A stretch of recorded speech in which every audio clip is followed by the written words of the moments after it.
May mga gabing ganito, tahimik, malamig. Ang tanging gumagalaw ay ang mga anino sa dingding na parang mga multo ng mga bagay na dapat ay naririto. Nakatitig ka sa salamin, ngunit ang refleksyon na tumititig pabalik ay isang estranghero. May pamilyar na mga mata, oo, pero ang liwanag sa loob nila matagal nang wala. Sino siya? Paano ka naging siya? Tinatanong mo ang sarili mo, ngunit ang katahimikan lang ang sumasagot. Hindi ito nangyari sa isang iglap. Ito ay isang mabagal na pagbura.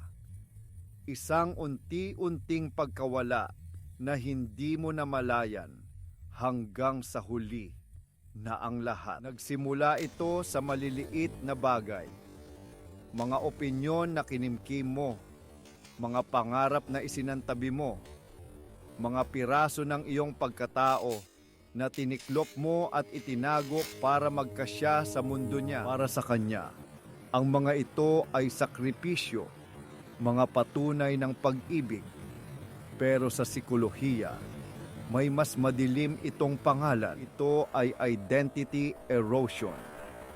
Ang proseso kung saan ang isang tao ay unti-unting nawawalan ng sariling pagkakakilanlan sa loob ng isang relasyon. Hindi mo na alam kung saan ka nagtatapos at kung saan siya nagsisimula. Ang iyong mga gusto ay nagiging mga gusto niya. Ang iyong mga hangganan ay nagiging malabo at kalaunan nawawala. Nagiging anino ka sa sarili mong buhay. Isang tagamasid sa isang dula na dapat sana ay ikaw ang bida. At ang pinakamasakit, iniisip mong normal ito. Iniisip mong ito ang pag-ibig. Ito ang katotohanan. Hindi ito pag-ibig. Ito ay isang hawla na gawa sa mga papuri at pangako.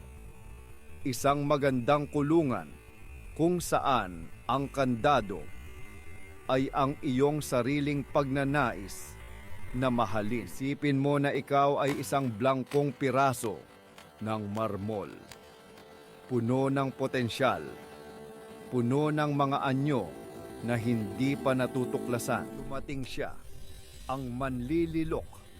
Sa simula, ang kanyang mga kamay ay malumanay. Ang kanyang mga mata ay puno ng paghanga sa iyong magaspang na anyo. Sabi niya, papagandahin kita. Sabi niya, ilalabas ko ang tunay mong anyo at naniwala ka ang bawat tapyas ay may kasamang papuri. Tingnan mo, mas maganda ka nang walang ganitong bahagi. Ang bawat pagpukpok ay may kasamang pangako. Ginagawa ko ito para sa iyo. Para sa atin. Tinanggal niya ang mga matutulis mong gilid, ang iyong mga opinyon. Kininis niya ang mga magaspang na bahagi, ang iyong mga kakaibang libangan. Pinalitan niya ang iyong mangiti ng isang mas kaaya-aya. Pinalitan niya ang iyong mga mata ng isang tingin na laging sa kanya lang nakatuon at sa bawat pirasong nawawala sa iyo. Lalo siyang humahanga. Perpekto, bulong niya. Ngunit ang perpektong imahe na iyon ay hindi ikaw. Ito ay siya. Hanggang sa isang araw, isang bagay ang nangyari. Isang bagay na maliit at walang kwenta sa paningin ng iba. Isang salita na binitawan niya ng pabiro. Isang tingin sa salamin na tumagal ng kaunti. Sa sandaling iyon, hindi mo nakita ang obra maestra. Nakita mo ang mga bitak, mga maliliit na lamat na hindi nakikita sa malayo, pero naroon.